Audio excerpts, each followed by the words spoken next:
Começa agora mais uma edição do Indaiá Notícias, o telejornal que vai trazer para você tudo o que acontece na nossa cidade. E na edição de hoje você vai ver: homem é preso após furtar carro e trocar a placa. A Associação Brasileira de Alzheimer promove palestra sobre a doença. Pesquisa aponta crescimento de mais de 74% no setor da construção civil. Isso e muito mais você assiste agora no Indaiá Notícias. E hoje um ladrão tentou fugir pelo mato, mas deu de cara com uma patrulha da Guarda Civil. Na madrugada de hoje, após uma perseguição na rodovia Paulo de Tarso Martins, que passa perto do aeroporto de Viracopos, a Guarda Civil encontrou um veículo com placa de Louveira, mas sem o motorista. Os guardas aguardaram e quando o condutor voltou, foi feita a averiguação e o carro, um Gol antigo, era na verdade de Indaiatuba e tinha sido registrado em um BO como furto na noite anterior. O suspeito foi encaminhado para a delegacia e autuado em flagrante. E aconteceu ontem mais uma edição do projeto Escritas Daqui. A convidada foi a escritora Marina Sala. O Casarão Pau Preto recebeu ontem os amantes da literatura para um debate diferente. Dessa vez, eles puderam conversar com a escritora Marina Sala. A campineira de 22 anos já morou em Indaiatuba na infância e retorna à cidade como escritora. Ontem, além de conversar com o público, a autora falou sobre seu primeiro romance. O livro Tatuagem foi lançado em junho e discute a complexidade dos relacionamentos humanos e também a adolescência. O evento foi promovido pela Secretaria de Cultura em parceria com a Fundação Promemória e teve a entrada gratuita. O candidato a governador do estado, Paulo Scaff, esteve em Indaiatuba durante o dia. Ele se reuniu com contabilistas aqui da cidade. Paulo Scaff visitou Indaiatuba a convite do prefeito Reinaldo Nogueira. Ele participou de uma coletiva de imprensa e depois se reuniu com contabilistas da cidade. O vereador Maurício Baroni e um vereador da cidade de Capivari acompanharam a passagem do candidato por Indaiatuba. Scaff é o atual presidente da Federação e do Centro das Indústrias do Estado de São Paulo, Fiesp e Ciesp, e do Serviço Social da Indústria de São Paulo, o SESI. Ele concorre ao governo do estado pelo Partido do Movimento Democrático Brasileiro, o PMDB. Lembrando que o primeiro turno das eleições 2014 será no dia 5 de outubro. Hoje, os motoristas redobraram a atenção em algumas áreas da cidade por causa da chuva. Amanhã, a atenção continua, porque tem radares funcionando nas ruas. Vamos saber onde eles vão estar.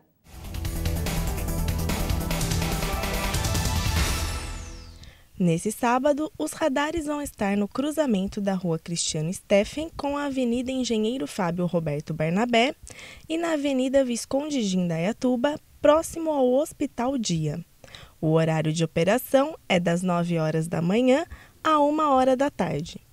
No domingo, os radares não operam. E é sempre bom lembrar de não ultrapassar os limites de velocidade nesses e em outros lugares da cidade, colaborando assim com a segurança no trânsito. E no próximo bloco você confere. A Associação Brasileira de Alzheimer promove palestra sobre a doença. Mais detalhes daqui a pouquinho, fique por aí.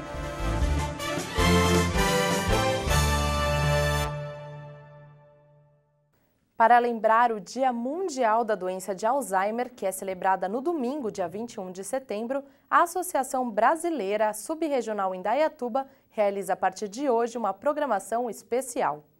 Para dar início às atividades que visam maior conscientização sobre a doença de Alzheimer, aconteceu hoje uma palestra na Associação Paulista de Medicina, cujo objetivo era debater com profissionais da saúde os principais sintomas comportamentais do paciente com demência. Segundo a especialista Cibele Diniz, a incidência da doença de Alzheimer em países escandinavos está diminuindo consideravelmente. Isso se deve ao controle dos fatores de risco como hipertensão, diabetes, colesterol e obesidade. Nosso objetivo hoje foi estudar, atualizar um pouco o diagnóstico da doença de Alzheimer, falar um pouco do tratamento e comparar isso com os estados de confusão agudo chamado delírio. Como é possível, a nível de pronto-socorro, diferenciar uma coisa da outra, porque tratamentos são completamente diferentes. Aqui na cidade, a Associação Brasileira de Alzheimer, a ABRAS, sempre promove ações de conscientização da doença. Nós estamos muito felizes, muito orgulhosos desse período que a gente vem trabalhando com tanto carinho para a população, trazendo informações e acolhendo esses cuidadores que estão envolvidos nesse processo tão difícil. Então, essa noite vai ser uma noite de comemoração, uma noite de agradecimento. E no dia 20, pela manhã, na FIEC 2, nós teremos o evento Cuidando do Cuidador, que nós faremos atividades com os cuidadores. Primeiro teremos uma palestra com a nutricionista Lígia, que vem da Unicamp, falar sobre nutrição nos pacientes com demência. Depois nós teremos uma oficina de cuidados com a equipe dos professores de enfermagem da FIEC, professores e alunos, que vão fazer atividades práticas com manequins, explicando como cuidar do paciente com demência. E logo a seguir teremos a apresentação da doutora Tânia Martins, que é psicóloga. Ela fará uma vivência, mais uma vez uma atividade participativa, falando sobre tempo e memória, que vai ser extremamente interessante e tendo essa interação com a plateia. E depois teremos a dança sênior com a gerontóloga Mainara Steca, que fará o encerramento do evento. Até o momento, não há dados de quantas pessoas são portadoras da doença em Indaiatuba. Infelizmente, nós não temos uma estatística, né? Nós temos, o ano passado, nós fomos à Farmácia Unificada e fizemos um levantamento de quantas pessoas vinham retirando essas medicações para a doença de Alzheimer aqui no nosso município. E no ano passado, nós tínhamos por volta de 180 pessoas retirando essas medicações. Isso é um número muito subestimado, porque nós sabemos que tem muitas pessoas que estão sem o diagnóstico e tem muitas pessoas que podem até ter o diagnóstico, mas não estão tomando aqueles medicamentos, que existem outros também indicados. Atualmente, a estimativa mundial é de que existam cerca de 35,6 milhões de pessoas com a doença de Alzheimer. No Brasil, há cerca de 1,2 milhão de casos, a maior parte deles ainda sem diagnóstico.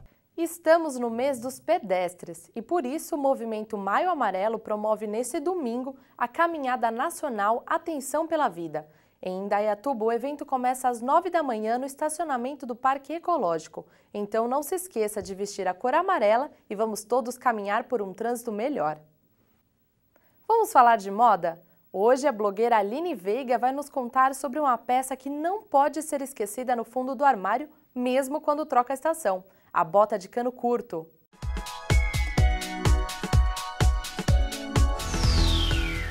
Olá! A dica de hoje é sobre como usar bota de cano curto, peça tão usada no inverno, mas que ainda desperta muitas dúvidas de como combiná-la. Por ser mais curta, ela também pode ser reaproveitada em outras estações, com looks mais leves. Claro que sempre existem algumas regrinhas que podem ajudar a ficarmos sempre mais bonitas, independente da peça escolhida. Por exemplo, se você é baixinha, o truque é combiná-la sempre com shorts ou saias mais curtos, para dar a impressão de que você está alongada. Ou optar por meias calças ou leggings de cores mais escuras para não errar. O tom monocromático na parte de baixo alonga sua silhueta. Por isso, se você for baixinha e não resistir a essa tendência, opte por peças escuras na parte de baixo. Para quem tem as pernas grossas, valem as mesmas dicas, mas evitando o uso dos shorts. Prefira sempre saias e calças. Mulheres mais altas se beneficiam um pouco mais dessa tendência, podendo abusar na padronagem dos vestidos e saias e usar meias calças coloridas e estampadas.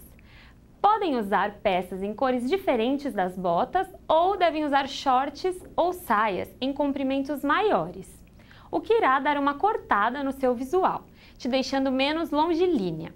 Quando usar com calça, lembre-se, se a barra da calça for justa, a bota ficará por cima da calça, como com a legging. Ou, por exemplo, se a barra da calça skinny não for tão justa, a bota poderá ficar por baixo da calça.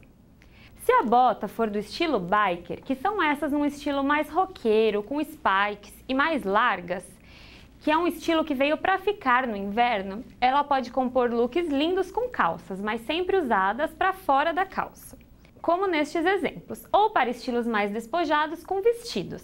Ainda sobre este tema, as do tipo flare, que são aquelas calças mais amplas, prefira sempre usá-las com botas de salto sempre por baixo. E por fim, as cuffed boots, que são essas botas com a dobra, também devem ser usadas por cima delas. Qualquer dúvida ou sugestão, você pode entrar em contato comigo pelo e-mail modaeestilo@tvindaiá.com.br. Muito obrigada e até a próxima semana!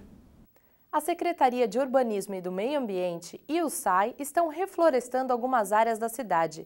Hoje, a operação aconteceu no bairro Vale do Sol. 12 trabalhadores plantaram aproximadamente 200 mudas de árvores na mata do bairro Vale do Sol. Tudo isso para garantir que a mata ciliar seja restaurada. Esse é um trabalho que já está acontecendo em algumas áreas da cidade e uma maneira de recuperar os recursos hídricos. A mata ciliar protege as encostas e proximidades das nascentes, como a do bairro que segue até o córrego Campo Grande, utilizado para abastecer a região e irrigar as plantações. Além do plantio, a equipe é responsável pela manutenção das áreas de vegetação, a adubação, o controle de pragas e a fiscalização de entulhos, tudo isso para preservar as árvores nativas da região. E tivemos chuva hoje na cidade, pouca, mas teve. A probabilidade aumenta para amanhã e no domingo começa uma nova estação, a primavera. Então vamos conferir a previsão do tempo?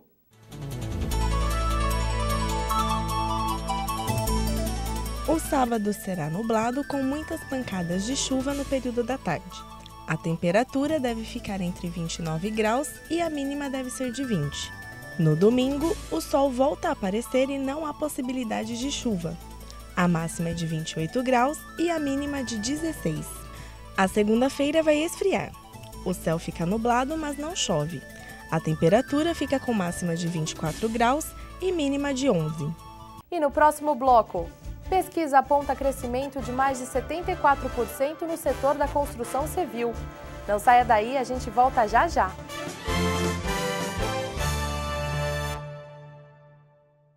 Uma pesquisa feita pelo IBGE apontou um crescimento de 74,25% no setor da construção civil nos últimos 20 anos. Aqui na cidade, esse aumento é percebido na quantidade de obras em andamento. Entre 1994 e 2013, a construção civil brasileira cresceu de forma significativa. O auge desse bom desempenho foi registrado em 2010, quando o Produto Interno Bruto teve alta de 11,6%. Somente em 2013, o setor empregou 3 milhões de trabalhadores, de acordo com dados do IBGE. O mercado realmente está bem aquecido, bastante aquecido, diria, né? Para quem é do segmento, não falta trabalho. Em contrapartida, os preços de terrenos e imóveis em Indaiatuba são considerados altos, a mão de obra escassa, e isso tudo tem uma explicação, segundo o engenheiro Alexandre Vergel.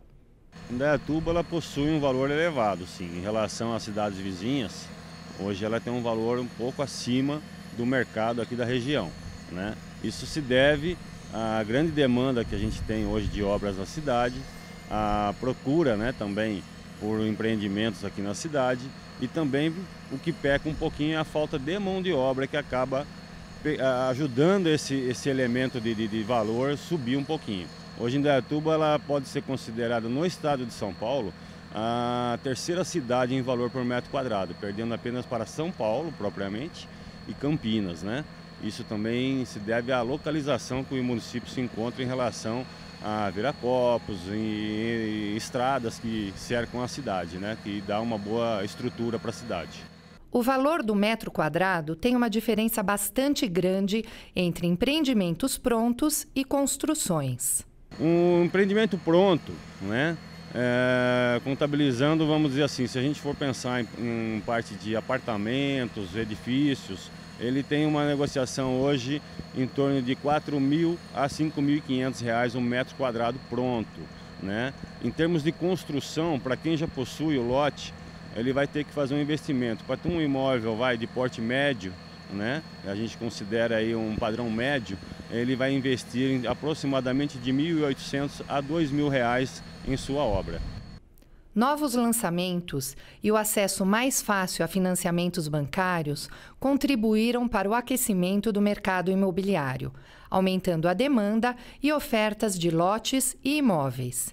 Em Indaiatuba, por exemplo, muitos prédios estão sendo construídos e a valorização desses empreendimentos é expressiva. O lançamento de edifícios, né, de empreendimentos verticais, se deve assim. As pessoas têm a tendência, nesse momento, a quererem ficar próximas dos grandes centros, né, onde oferece uma estrutura de supermercados, área central principalmente, com bancos, praças, enfim, eles querem estar próximo a toda essa estrutura para que tenham menos deslocamento com veículos. Então, ela tem assim, uma condição melhor para acesso a tudo que for tipo de serviço e também porque já comprar o empreendimento pronto, né? Ela não tem a necessidade de se passar pela obra, né? Ela compra na planta, ela compra no lançamento. O investimento hoje também valoriza-se muito, né? Eu tenho um exemplo, por exemplo, nós fizemos um empreendimento na cidade em que há um ano atrás vendíamos o apartamento a 255 mil. Hoje eu tenho ainda unidades lá, né, sendo oferecidas a 320 mil, quer dizer, em prazo de um ano houve um acréscimo de 25%. E os antigos moradores de Indaiatuba enxergam com bons olhos esse crescimento e expansão da cidade.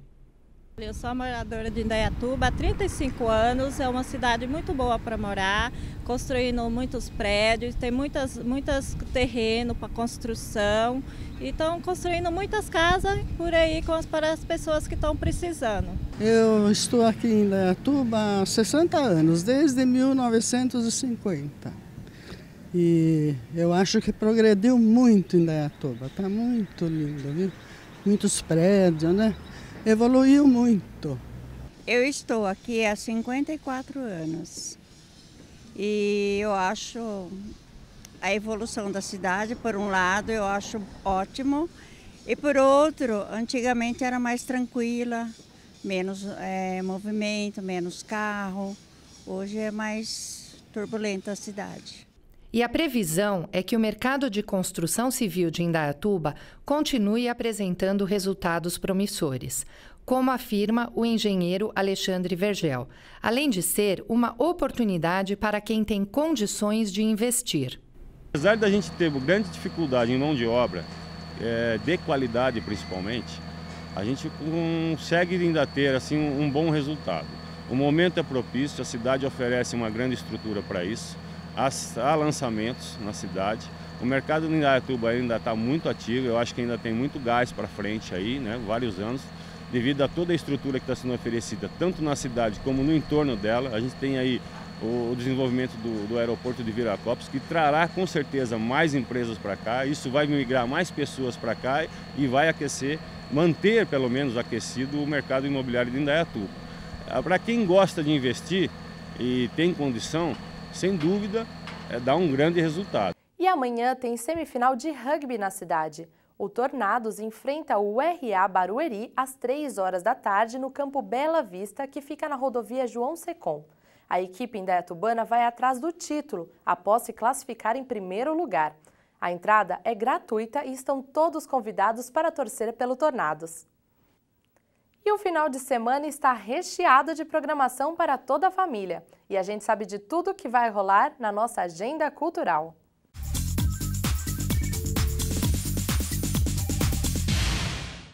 Fala pessoal, tudo bem?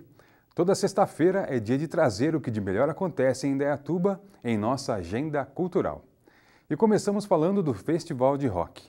Neste sábado e domingo, mais 44 bandas se apresentam ao público e jurados no Parque Ecológico, sempre a partir das 2 horas da tarde. No total, 83 bandas disputam 10 vagas para a final, que acontece dia 11 de outubro. Monte a sua torcida e bora curtir muito rock and roll. Também neste sábado e domingo, as lojas do Polo Shopping em Indaiatuba promovem a Mostra de Primavera, um desfile de moda aberto ao público que será protagonizado pelos clientes. Cada loja participante recrutou seus próprios clientes para desfilar. E com a ajuda de um produtor de moda, cada marca definiu um conceito para a passarela, que servirá para apresentar as novas coleções Primavera-Verão. No sábado, os desfiles terão início às 4 da tarde. No domingo, começam um pouco mais cedo, por volta das 3. E Indaiatuba recebe um evento nacional muito importante. É a Primavera de Museus, que nesse ano chega à sua 8ª edição. Por aqui, a programação é a palestra com o diretor técnico do Museu do Ipiranga, o professor Dr. Paulo Garcês. Ele vai falar sobre as várias identidades possíveis de um povo ou uma cidade e a necessidade de sua relação com espaços públicos da memória, como os próprios museus.